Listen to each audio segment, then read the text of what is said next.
Tired of feeling like you're spinning all the plates in your design business and at any moment they could all come crashing down? Are you feeling like you're so close to breaking through to the next level, but those consistent projects still aren't flowing your way? Are you ready to finally take your business from a hobby to 100K and beyond? Then welcome to the Six Figure Designer Podcast. I'm talking all the techniques you need in your design business to start paying yourself, get great clients, and finally break through that 5-figure ceiling.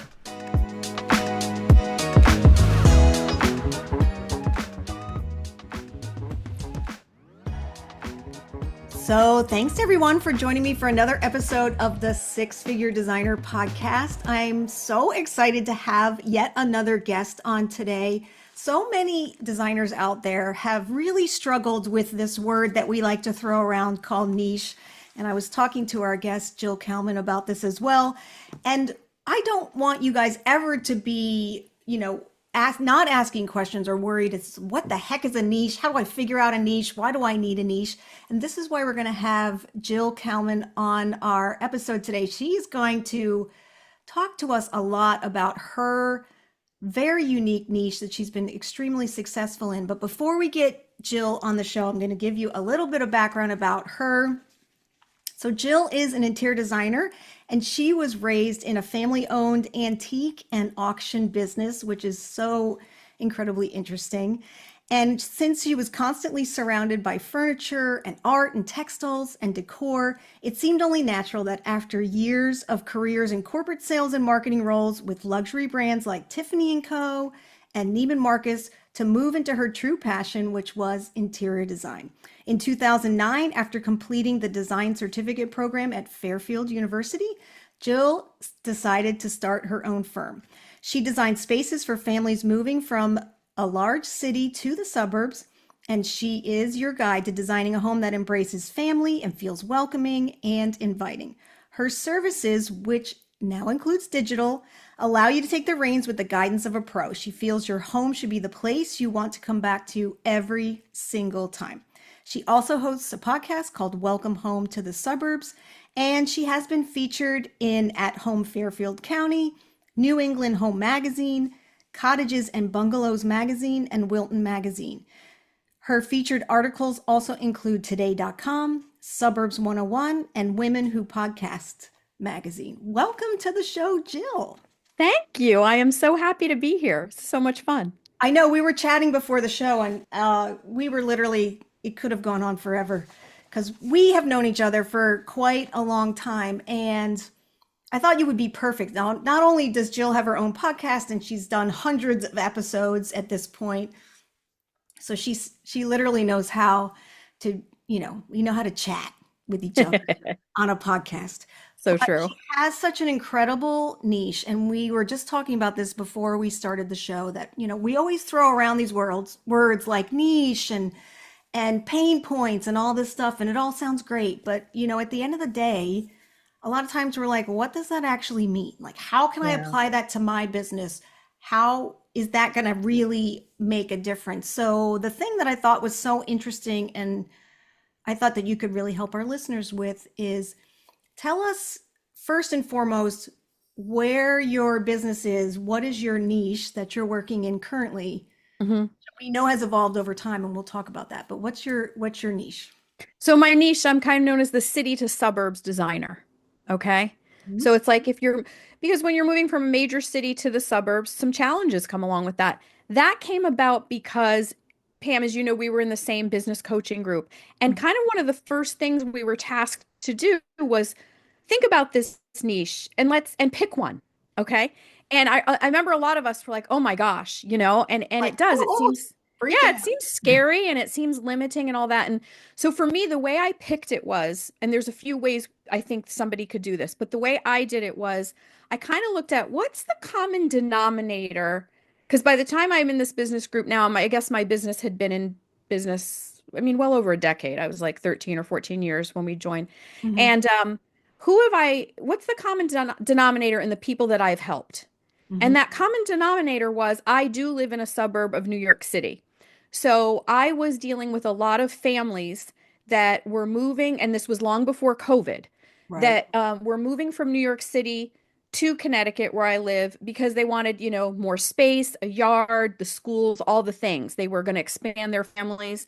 And that is who I had been helping. And it was a unique subset in some ways because there were other things besides just getting the house and getting it decorated that were involved with that. So I Yeah, think one let's just thing, before you get into all that, because this is like we can go down the rabbit hole, and this is the thing I love about niches is everyone thinks it's so limiting, but once you pick something, like you can literally get down to so many granular levels. right. Before we get into that, I want to talk about, or I want to talk to the audience about most designers think I do design, and then my Yep. niche is residential design under the big design umbrella, but that's Right. not really Too enough. broad. Too broad. Right. It's way, and when you hear, everyone's always talking about it's too broad, it's too broad. And I know so many of you are like, great, how do I define it even further? So we want to be able to think about our niche. So say, for instance, you're interior designer that specializes in residential design.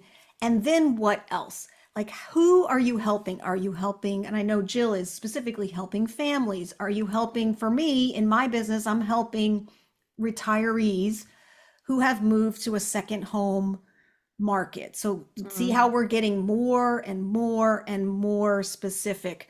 But Mm-hmm. one of the things that everyone seems to think that they have a niche is because they do residential design. It's more than that. And you even took it down a lot more detailed, which is families specifically. So not only just families in residential but design, but families who are moving from the city to now suburbia, right? Mm-hmm. And all the challenges and things that come up Mm-hmm. when someone goes ahead and decides to make that move. And once you've done this, and we're going to talk about how this is kind of morphed over time. So I want to also let you guys know, listeners wise, and I think Jill can talk to this as well, is that what that niche looked like when she first decided. She just drew a line in the sand, right? She said, I Mm-hmm. think this Mm-hmm. is my thing. And where it is now is different because we learn more information as we go through this process, correct? Yeah, and one other quick thing I'll mention is because when you talk about like, yeah, it's city to suburbs and honing down, I think no matter what niche you choose, one thing I just remember now that we did was Mhm. once you choose your niche, you go through and go, well, what's the rough demo of that person? So Right. right? So that helps you too, because you start to say, well, are they male? Are they female? Are they families? Are they, right? Are they, How old are empty they? nesters? Right. Education, income, all that, all the demos that you talk about in marketing, you want to think of what's your kind of avatar if you had to create one. And you do it just based off of experience. And we don't think we know it, but we really know it. Yeah. Like Yeah. when I look back, I felt like, I don't know if I know this. And then I was like, you knew exactly who this person was. You Yeah. know who you like working with, and that's the other part is you almost Yeah. take all the best qualities of all your best clients and the projects that you enjoyed the most and you morph them into like a singular person that 100%. does all the things that that all felt in total alignment. And you were even saying before we started that when you start to get this dialed in, it really feels so good. It's like so aligned, right? It does. It feels just like you're in that most comfortable pair of slippers You're that you home. have at home because it's kind of where your superpower and your talent lies. Yep. Yeah. It yeah. And after, at first you're scared and that's normal. Yep. But I feel like if you really want to move the needle in your business, Yeah. this was a game changer. Yeah. So let's talk a little bit about the fear of choosing a niche, figuring out what one is. Um, Many times I get the feel like so many designers I talk to just say, "Oh my God, like I'm already having a hard time getting business.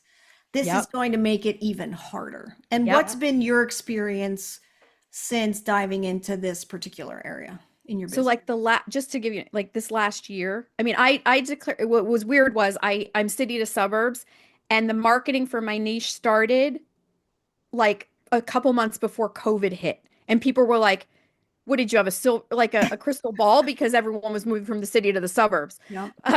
But no, I didn't. I had no idea COVID was coming, and I had been working on this. But in the last year, I have been, and in the last few, we are so busy. I can't even, like, I'm having to, like, people are calling, they want help now, they want help in June, and I'm like, I can't even start your thing till at least end of July, August. Yep. Like, we are just have a steady pipeline, and I've like never been happier because I love who I help. Yes. And I think that you're known for that now. Yeah. You know what I mean? I Like, must, because I'm getting a lot of like, I'm getting a lot of new referral call. Like, I just had two this morning, and I've had three since Friday, three new calls. and during this time where there are a lot of people freaking out and very concerned. So here's the other thing that Jill does. So she even has a sub niche to this, right? Yeah. So in Yeah. fact, maybe we just already mentioned two. One is the digital version, and then the other is your trademarked name. So tell them about that. Yeah, so I kind of feel like I have this sub niche, and I call myself like the down to earth designer. Yep. Yes, I've always been known as a pretty down to earth person as far as how people relate to me. But then I heard some feedback from people who hired me a long time ago. And even recently, they're like, we met with a few designers. You just seemed the most approachable. Mhm. Like, you made us feel comfortable. We didn't feel judged by you. And so I have this kind of down to earth designer too, which is just, you can kind of take your personality and how you approach things, And opposite of that, there might be somebody who's like, I only work with luxury homes. Like, I know a realtor, and like, they only do luxury, like they only do 5 million and up. That's okay. If that's your spot, go for it. Yep. You know what I mean? So, like, in my case, I really like to approach this like, you can take your home and make it beautiful, and it's okay. Like, it's okay if you can't do all the rooms at once. It's Yep. okay if you find something fabulous at Home Goods. And not every designer's like that. And that's okay, because not all of us are the same. And if we think Mhm. about it, our personalities, we're all like snowflakes, right? How could we possibly ever think we could appeal to everybody? You can't anyway. So step into what your superpower is, Mhm. and it will come back to you tenfold. You attract what you put out. 100%. And I think that the side that no one ever talks about is if we want every kind of business, every kind of residential project, what happens is we get evaluated on price because we just look like we're everybody else. There's no distinction there. And you mentioned something else that I wanted to bring up, is we talked about luxury design. And there's even sub niches to that.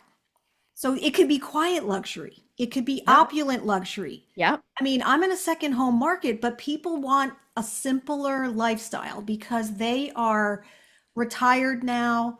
Yep. Their families are grown. They want them to come back to the beach and all that. And it's more of a beach lifestyle where it's Yep. more casual. Yes, it's an expensive place to live, but it's all just real. They want to be able to flop on the couches, and they want to be able to come in and let the grandkids run around the house. So That's right. there's so many different levels to any kind of area of expertise that you want to have in your business. So I want you, designers that are listening, I want you to be thinking about how you can, take a general idea and then start to like chip it away and make it more and more and more focused. Yeah, because I mean, there's designers that do just coastal homes. Like, there's this, I forget her name, but there's a fabulous person I follow on Instagram, and she just does these beautiful, she's only does coastal beach homes, you Hmm. know? But you could say, I do coastal, I do luxury coastal, or Yep. I do, like, you can really hone in and make it whatever you want, um, or whatever you cater to, really. Yes. And even so, we were talking about one of the things that you start with is the demographics. That's what Jill was Hmm. talking about previously, which is, age, income level, maybe what kind of jobs they have, what Hmm. their marital status is, whether or not they have kids, whether or not they have pets, like things like that. But then you go Yep. into the psychographics, which I'm going to have Jill talk about some of the unusual things that she's learned about her niche and her clients. But the psychographics are like, what do they want? What do they aspire to? What do they do in their spare time? A lot of my clients are actually very health conscious, so they're really into golf, they're really into yoga, they're really into Hmm. Pilates. And these are all parts of how we design their homes for them. They always want to have places for their juicers and maybe some equipment in their homes Yeah, where like they an can work, exercise room or space. Yeah. yeah, where they can work out or whatever. So let's talk a little bit about some of the things that you've learned, some of the psychology that you've learned about your clientele. Yeah, so I think it's important just to say every niche, and well, and as a designer, um, we're designing homes, but it goes so far beyond the paint and the wallpaper because let's face it, it is about lifestyle and a lifestyle. And every niche that you can think of is facing some sort of lifestyle challenge, or somehow their lifestyle has to be woven into their home for it to make sense. Right. So, and there are also challenges. So, for example, for city to suburbs, if I heard it 100 times, I heard it a million times. They moved here, they have a kid, now they have to put the kid in the car seat and get in the car. And as someone who is such a suburban person, I'm like, yeah, so what? But you got to remember when you're in the city, you walk, you stroll out of your apartment, you're hardly ever in your car in the Yeah. city, if you Mhm. even own a car. And you're taking the stroller and you're going to the nearest place on the block. You're meeting for play dates in the park or at a public space, a cafe, a nice play space, whatever. So, second to that, people would say, oh my gosh, but now I have to host in my home. Like I have to host play dates or have moms over or the book club over. And Right. now, like, home is like, oh my gosh, I have more people coming over. It has to look different, right? When Has to nobody comes look over different. versus when people come over. Yeah, and then even getting in the car, so it's like important for me in their home, do they have a great drop zone so that when they're trying to rush into the car, which is new for them and like getting in, is do they have a spot where everything is handy that they can come in and drop it or when they leave? So you're kind of taking, okay, what's their lifestyle challenge and how are you going to help them in their home have an easy life, have a comfortable life, have a life that feels good. And like so in my case, my niche, they're upsizing. Empty nesters, which is a great niche, they're downsizing. Mhm. And they're downsizing, yet they want to have space for older children to come, older children maybe with spouses, older children maybe with spouses and kids. Right. So every niche has these layers where, as a designer, you think, okay, how can we tailor this space to your lifestyle and your challenges that you're facing Right. with lifestyle change? And so this is another word for pain points too. So we throw Right. that word around and everyone's like pain points. But then when you're, sitting in your office all by yourself, designers, you're like, well, what the hell are my clients' pain points? Like, I don't know what they are because we're so close to it, right? So we're trying to give you some examples today of digging deeper and figuring out what's your client going through that you can now address not only in your interior design solutions, but as you're talking about this new niche that you're going to start embracing in your own business. This is like content because we're always Major. struggling for content. So I always want people to think, because Jill brought up a great point. She talked about lifestyle, which we all talk about on our websites. Everyone's got the lifestyle word on their website. But then she went farther than that. She went into the stroller, the car seat, the drop zone, now dealing with people in their home on a regular basis as opposed to meeting in a coffee shop. So when you say lifestyle, designers who are listening, I want you to think, what does that mean? What's the next level? So explain, right? I always tell I have two sons and sometimes they say the one word answers and I'm like, draw it out, like give me more details. With more than lifestyle, we want to ask the question now that you've got the word lifestyle, what is it? What is their lifestyle specifically? And then why is it important? What are they going through that makes that, there's a problem to be solved there?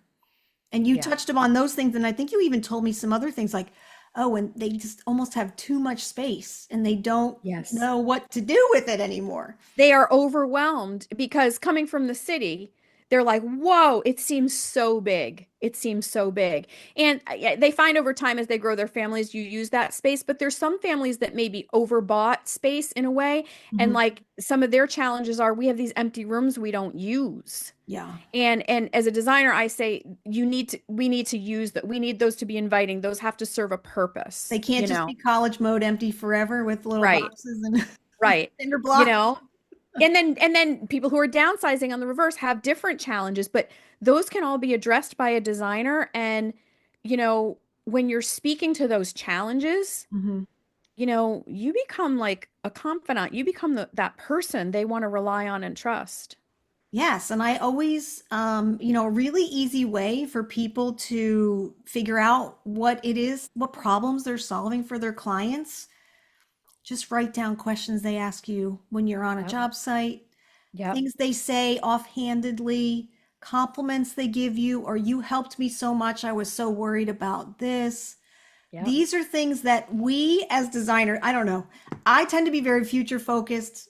I don't know how you are, Jill, but I'm always looking at the next thing, the next thing, the Yeah. next thing, the next thing. Like we got it done, we crossed it off the list. What's next, right? Because we've Right. got a Right. million things on the list. But if we start to remember like what somebody says to us, what questions they asked, what question came up in a project meeting today, this is going to really help you learn how you're helping people, what problems they're having, um, how your solutions are really making a difference in their lives. Yes. And I'm assuming that this is how you gathered this information. How did you become aware of some of these issues? What was your methodology? Did you write anything down? Did you just go, I'm seeing a trend. I got asked this 10 times. What happened in your business? I actually, like you said, you're kind of moving so fast at so many points and you don't think you're absorbing, but because like I said, we were going through this process in this business group, I kind of sat back and reflected for a bit. And it was like, Quiet okay, time. yeah, Love it. what's the common denominator in that? But what's the common denominator in things I keep hearing over and over? Mhm. Oh yeah, they now that they own a house, they don't. So here's another big thing. When you have an apartment, if you have a problem, you just call the super. Yep. When you own a house in the suburbs, you are the super. And people are like, whoa, I have to get a garbage man. I have to get this. Now, a lot of realtors do help with that, but I have to tell you, with a lot of my clients, I've been very helpful to them by saying, okay, like you have to think about getting your gutters cleaned. You have to here's the name of a guy that does this. Here's a name of a guy that does this. And it's Mhm. a huge help to them because it's very overwhelming. They can't just pick up the phone now and make one phone call to say, Joe, the hey, the super. sink's leaking, come fix it. Yep. They got to know now, who's the plumber do I call? Who's the electrician? Mhm. What do I got a snow plow in the winter. We're in the Northeast. We have four seasons. It's a lot of maintenance here. Yep. You, Pam, have talked about in Florida, certain things in building. There's certain materials in the South you need to use versus in the North. So, like, there's so many ways we can keep niching down and get so specific. Yep. So yeah, it really is about, I kind of sat back and I always think about what's the common denominator. Yep. And there were so many, and there were so many things I kept hearing over and over, that it was like, okay, these are definitely common challenges too that everybody's facing. Yes. And so this whole thing, Oh, this sorry. whole I think I don't know if I froze. no, you're good. The whole subset here is also that, this whole thing about they usually call a super and then now they've got to figure all this out. This is like almost an adjacent pain point to what you're doing specifically interior design wise, but it's another way that you can Totally. service your client, that you can help your client, that you can figure out things to talk about that are on their mind that they're worried about is this whole, big idea of now we've got this home to maintain that, we're totally responsible for all of this. Yeah, and the other thing I help with a lot, most people from the city, the common thing was we hate all of our first of all, they don't usually have enough furniture to fill the house, obviously. But then it's like we hate everything, we want to start new. And long before COVID, I would say, okay, but hold the phone. Yep. Bring the sofa that you hate. Because here's how I felt. You need a place to eat, and you need a place to sleep, and you need a place to relax. Yep. So don't just throw things out to Goodwill. Move with them because it can take you a bit to get things. You can always put them on Facebook Marketplace, donate them, use the old sofa in the playroom. And many people, even today, I just had that conversation. She was like, thank you. I was going to get rid of, this, and this. You've just made me realize I'm going to need it to move in. I've got two kids. I can't just have an empty house. Sit on lawn chairs for 2 months or 3 months. And then it also affects the decision making process, right? Because you don't want somebody to make a decision because they don't have anything in their house and Yeah. make it out of stress as opposed to the right decision that they should be making. Yeah, so I would say try to ask. We take a lot for granted as designers because we're moving quickly and we know a lot. We've been doing a lot. Um, Try and ask yourself kind of what are those kind of things I sort of take for granted, Mhm. that maybe my clients find a challenge, and that's where you can really be that bridge to help. There was a meme that I shared, and it says your brand should make people feel like they've just met their favorite person. And Yes. that's what a niche does. That isn't, if you're just appealing to everybody and you have a beautiful website and there's beautiful wording, that's not going to make, they might find it pretty and comfortable. That's not going to make them feel like Yeah. you are their favorite person. But when you speak to them, that person, that's how you become their favorite person. Yes. And I think that this is the distinction is I'm sure many designers are their client's favorite person after working with them for a long Yeah. period of time. We're talking about before Hmm. they really have worked with you, before they know you, they need to feel like you're the one that's going to help them out of this, issue that they're having, this big problem that they're dealing with, this stress and anxiety that they're going through as it relates to whatever it is that you're Right. providing. But the marketing of your niche could lead them to that. Yes. Like, to me, the marketing of the niche is going to attract them to be like, oh, she like was in my Little head. things. Yep. How'd she get in my head? Yeah. How does she know Yeah. that? How did she Yeah. know what I was thinking, right? When Yeah. somebody says to you, and this is a big like aha moment, when you get on the phone with somebody and they're like, it's as if I've known you for years. It's as if you were in my head. It's as if you could read my mind. Yeah. There you go. That's your sign that you have connected with this person through your content in some way. Right. Yeah. And usually those are the very best ones that we And want. if you are niching down from going so broad, that marketing piece is going to be important in the beginning to begin to attract and to begin to get the messaging out like, okay, this is what she does. Yeah. And so how long did it take you, we talk about where you start when you pick your thoughts on a niche and having a little time and space to think about what you love to do, who you serve, and a need that's in the market. But how long Mhm. do you think it took you to fully embrace your niche? So what I did was once I did the work of kind of saying who it was and figuring out some demo, Mhm. I figured, what am I waiting for? And I literally just put up an Instagram post and I on my Instagram I changed my, you know how you have like little blurbs under there of who you are, and I put city to suburbs designer, Yep. and I started putting some posts up very organically. Hmm. And it was like, oh, and it just gets the message out there. You could even do like a little video on your stories. You could do a live. There's so many ways now you could do it. And it doesn't have to be heavily scripted. You don't need Right. to hire a copywriter. You Right. don't need to spend 52 hours in Canva. Just go out there and say it. Just put it I'm out your there. I'm your empty nest expert, and here's why. Yep. I've helped empty nesters for 12 years plus, and I know, and just talk about it's organic.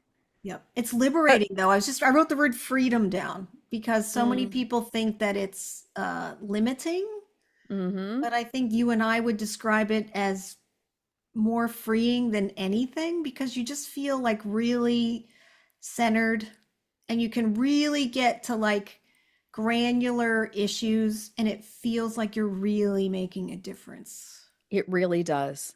It's such a good way to look at it, Pam. It really does. And I can say, I mean, I guess I started to niche down let's see. So now I'm like 5 years into it. Okay. Could not be happier. Like I said, I am so busy right now. Yeah. I am so busy. And I'm And you feel grateful good for it. about it though. I don't sense like most people are like, oh my God, I'm so busy and I have all these crazy clients and they're killing me. But you're more like, I'm happier than I've ever been. I'm busy and I'm happy Yeah, about it. listen, it's very gratifying. Yeah. It's I very love that gratifying. word. That's what we're all looking for, right? Yeah, A business it's that very, like feeds okay, feeds the bank account, great. But yeah, then after that, what? You know, right. helps But us do what we need to it do. is so true when we think about it, like not everybody can appeal to everyone in anything. So why does designers do we think we can, you know? And so make yourself stand out because as we know, there's a lot of designers in most of our communities. My area's flooded with them, so yours, right? Yep. How are you going to ever stand out, you know? There's more designers per square mile in my area than in the entire country. So there's a lot of designers. I believe it. And I don't know what our statistics are, but there's a lot here. Yeah. It's a big thing. And it You is can't just in be a like, lot. I just work on residential homes. You have to, and I think the point is you said you just have to declare it. That's the Just say step. it. What's the worst thing that's going to happen? Yeah. And hey, for all you designers who are worried about declaring it, you let me and Jill know and we will support it. We will applaud it. We will be like, "Yep, you go do it." Because that's I think that's the one thing that everybody's most worried about is like, taking that first step, that nervousness of putting Yeah. the line in the sand. But I think you got to follow your gut on that. And the other thing I want to say is if you declare it, it doesn't mean every job that comes your way will actually be only that. Like, oddly enough, one of the new client calls I had today was a person, I'm helping a young family that actually she grew up in this town. She lived in the city.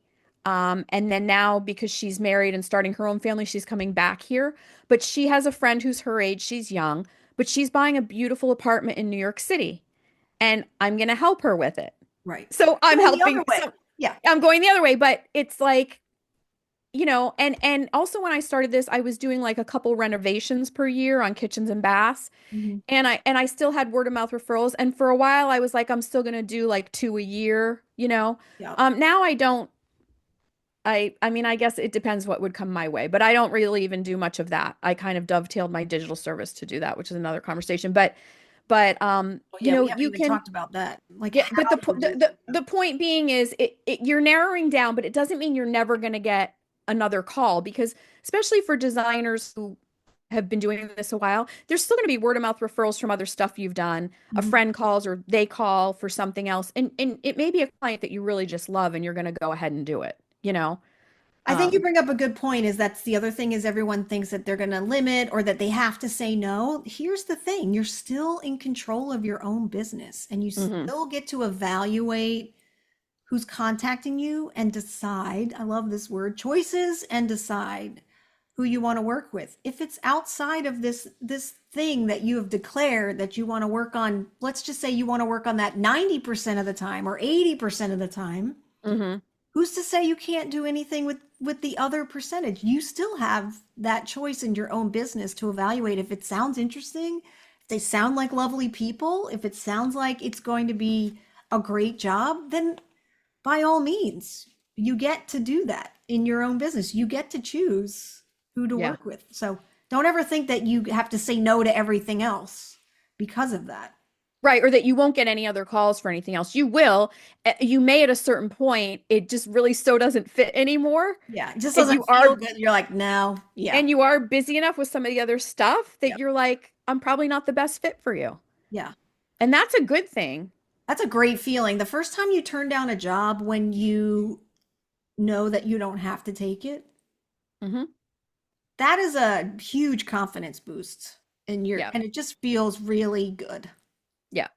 to be able to be like, I can choose my work. And I'm not to say like if you guys decide to do a niche in your business and you declare it, let's say you declare it today and you still have other business going on or you get other calls. We all know that this, like, let's be real, it's a reality situation. You have to dovetail it in, Hmm. but you just got to keep talking about it and Yep. putting and thinking about all these little nuances that happen when you help these kind of clients, the things that they're worried about, the things they're challenged by, the new problems that come up because they're in this, like Jill mentioned, this new life situation that Hmm. you're helping them with. These are all ways to get more detailed, more dialed into how to better serve clients. And there's an endless level of detail, right? Because you could just go on forever. Now that you've created this niche, niche, whatever we're going to say here, Exactly. all the things. Um, Tomato, tomato. tomato. You can, I mean, like I would think at this point, I mean, you have your own podcast. Like there's a million things that you can be, that you probably already have talked about, but there's a million more that you could talk about. Yeah. And I think coming back, that's freeing. Like what you just said, Mhm. it's very freeing. Yeah.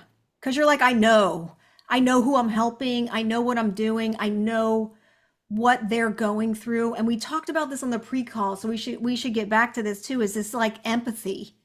that Mm, really helps you in your business is because you understand and you've already experienced, even through them, like some of the real challenges. And because you're so empathetic to that, that just brings even more people to you, right? Because we talked hmm. about empathy being and being relatable. Yeah, Yeah. it's 'Cause- huge. Yeah. We still have that stigma. For those of you listening, we still have a stigma as designers of being snobby, unapproachable, Big time. above feeling, Intimidating. yeah, feeling above everyone else. And I know I've talked to so many of you guys, and you are not that way, Yeah. but we need to do better when it comes to getting that information out to our clients, is that we're there to help, right? And we're not going to be judging the laundry in the corner or the Yeah. fact that they haven't had a room put together here for 20 years and now they want help with it or whatever. We want to help and we want to help Yeah. people make their lives better, but we have to be showing that empathy. We have to be talking about that empathy so much more than we do, because we want to have this facade that we've got it all together and that everything's Yeah. perfect and our own. We could all talk for hours about our own homes as designers, right? We all have those, if not most of the home, but the areas that are not gorgeous. But if we talk about that more, I think that just makes us much more relatable because people are afraid of us. That's another thing. 100%. And that's like probably for another show, but that's the one thing I like really just hate about our industry. And like it's also just something, just the way I am as a person. I just don't want anybody to feel that way. Yeah. And I've had like really wealthy people with multi-million dollar homes be intimidated of designers. And I'm like, that's just not right. Yeah. Or they've been made to feel less than, Mm-hmm. and it's about what kind of money they have. And it's like, seriously? Yeah. Like, to me, that's just such a waste of time, energy, and nonsense. It's like, Right. all right, let's just get your home how you want it. Let's go. Yeah. Let's go. And this is how we're Like, going to do it. Let's roll up the sleeves. Let's dive in. Let's yeah, figure out. like let's make you comfortable. Let's have it feel beautiful. And, you know, these days with such a huge marketplace, there's no reason why you can't do it with the budget you have. We'll find a way, you know? That whole just pretense and attitude and all of that. I do think that there's some place for that, like there is in every kind of industry almost, Right. and Right. whatever, and that's fine. But I just would rather not waste the time in that and Right. just like let's just help you. And plus I don't want people I just don't think you should make anybody feel that way. Um, Agreed, because I think at this point there's a designer for everybody. And maybe that's not 100%. your person, and you can do Yep. that in a very professional and kind way. Right. Um, Even in my own business, you know, I don't really feel like I have a minimum because I just want to work with really nice people because that's important to me. Like that's Right. really important to me. Other people's look at it differently, and that's fine. It's just Yep. all in how you deliver that message. Exactly. Yeah, That's yeah, I think that's probably key. right. But a lot of people have felt very snubbed, and I'm just like, well, that's not right. You know, we're here, we have a skill set, and your skill set is there to assist. Right. And we're helpers. I think we're helpers by nature. Yeah. Like we want people to be happy. We want to help them go from point A to point B. We want them to Totally. love their homes. Yep. It makes us happy when they cry, when they Oh my God. Yes. when they look at You a know, room and they cry, you're like, this is the best thing ever. I don't think people realize too how important it is for a designer to have their project be successful. Like Mm, sometimes they just think, oh, you know, and this is taking long and it's their fault. And it's like, no, you don't understand. Like we're more up at night about it more than you. Like yes. we want it so perfect. We want it like so successful. Like Yeah. the majority of us really do feel that way. So I feel like we also get a little bit of a bad rap. And I'm not sure where all of this came from, Yeah. but maybe it's just many decades ago how design used to be. But I want it to go away because it's Yeah, like you we want to said, see that thing come to fruition. We want to see the baby be born, right? And totally. yeah, Yes. we want the baby to be born and we want the parents, grandparents to be able to see the baby and bask in the baby, right? The You baby. said it. Like we're here for the whole yeah, the whole trimester here. Yeah. Yeah. And some of these projects are like birthing a baby. So, I Pretty mean, much. Pretty yeah. much. Yeah. So we want that culmination. We want all that to happen. So, let me ask you, because you've been so helpful, I think, in letting people see like what a niche is, how you can do it successfully, how you can figure out your own, the kind of questions you can ask yourself. And one thing I want to point out is quiet reflection Huge. was a big, right? To just like go away. Was this during one of your where you went away for a period of time, or what did you do? Did you just literally set a couple hours aside? Did you go somewhere? What did you do to get that quiet time to be able to reflect on what you were thinking about, what you were thinking? Um, Two things. One, I guess I'm picking who it was. I literally kind of sat quiet with a journal Yep. about like, okay, who have you been helping? Okay. Mhm. And then for the other with the lifestyle, it came to me in like several quiet, I would just when I had quiet time or I was on vacation at the beach or whatever, and you just have like slower time to think. Yep. And it was like, okay, and oh yeah, it would dawn on me like, oh yeah, everyone says that. Everyone says that. And it was like, I always hear about they have to get in the car. And sometimes it's important to address that because sometimes they can't even hear you about their wallpaper and their sofa because they're so stressed out that they have Out to the car. take the baby to preschool in the car tomorrow. Like I'm not even kidding. So it's like you do want to know that because it affects them mentally on and how they're gonna approach your job too. So it's like if you can kind of be like, oh yeah, and this is what I did when my daughter was little and Mhm. let's create a drop zone here. It kind of like eases that, and then they can kind of clear their mind a little to think about something else. I had a new client call this morning. She was very frazzled about the new house, and she works full time as most my that is part of my demo. Most of the um, women are full time working career women.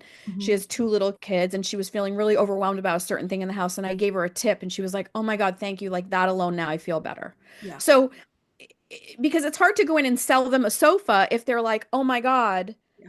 she's starting preschool tomorrow and like I got to buckle her in the car seat. I mean, it sounds funny, but Yeah, they're stressed. they don't have the capacity right now because there's other things that are, top of mind, front of mind. Right. So if you can sort of be that person, Mhm. that's going to be helpful. Yeah, I think this is all incredible. So that quiet time, and then the other thing I wanted to mention is, yes, so quiet time, journaling, just having some, capturing some things that our clients are saying to you during the day. You'll start to see some patterns.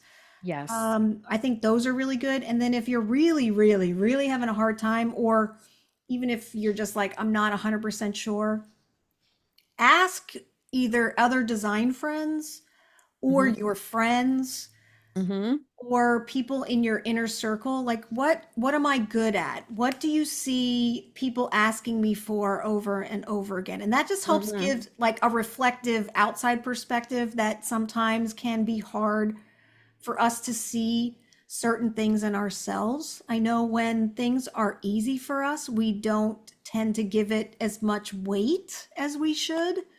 Yes. And that is honestly a lot of our, we talked about our superpower and the magic that we provide, but because it's so easy to us and it just comes so naturally, we tend to discount it. And it's nice to hear from other people, how do you see me in this role, or what do I bring to the table, or this conversation, or my job? Yeah. Right. So if you've had any testimonials or feedback from clients that resonates, like I had a few clients say to me, that's where the down to earth part came from. I Yeah. had a few say to me, why chosen? You don't always get that. You can, and we did later on in my journey, send out requests for testimonials. Hmm. And some designers may already do that at the end of a job. You can do that at the end of every job. You Hmm. can send out, but any testimonials you get are really, really helpful as well. It can become copy for some of your marketing on your website and your social media, but Hmm. it can also help you hone in on this like, niche. I agree. And I would also even suggest people to get testimonials throughout the project, because Yeah. in the middle of a project, they're going to give you, oh, they helped me with X, Y, and Z, because this is what we're going through right now. Whereas at the end of the project, it may be a different testimonial, because, Hmm. or like they're talking about the whole project. Whereas partway through, you might have literally helped them with one thing that they've been trying to figure out for years.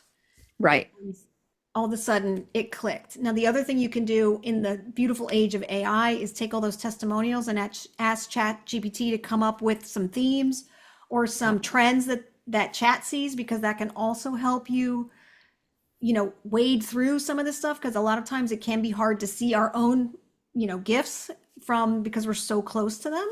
That's smart. Yeah, I didn't have that. That's smart. We Yeah. didn't have that back in the day. We could change it on tablets, but now we got it for the youngins out there. But yes, so you can do that too, to say, tell me the trends. What do you see? What are clients saying? Here's 10 testimonials. What are the 5 themes that you're seeing here? And that can really help spark some brainstorm ideas as well. That's a smart tip for sure. Yeah. So before I let Jill go, I just want to let everyone know that we're going to be doing the Naples Experience, which is coming up June 4th through 6th here in Naples. And one of the things that we're going to be doing is we're going to have a messaging expert here to help the designers in the room narrow down their own niche so they can get a lot more comfortable with that. So if that's something that you've been interested in, please reach out to me. My email's in the show notes. And we're going to also give you guys all of Jill's information in the show notes too. So if you want to check out her podcast or her Instagram and all her contact information, you can go ahead and do that so that you can get with Jill. Jill, before I let you go, is there anything that you want to say, like any parting things or anything you want to bring up about what's going on in your business that you'd like to share before we say adieu? No, I think I've pretty much said it and that, but it will move the needle. And I think the other piece of advice I would give, it's normal to feel scared of it, but do it. Like, what have you got to lose? You don't know if things are going to work unless you try them. So if you never try, then you can't complain about your business and not changing it. You have to do something. Yes. And listen, it can be retractable if it doesn't work, and maybe you have to pick a different niche. A lot of people have done that. Yep. And it So, changes over time anyway. and So it can change anyway, but don't let I guess it's normal to be scared, but don't let the fear win. I love that. I think that's a perfect way to end this. So thank you so much, Jill, for being here with me today. I You're knew you were welcome. going to be so fun to talk to. And you My guys pleasure. be sure to check out Jill, and all her Instagram posts are incredible, and her podcast. And we'll put all that in the show notes. Thanks so much. Thank you for having me, Pam. It's great.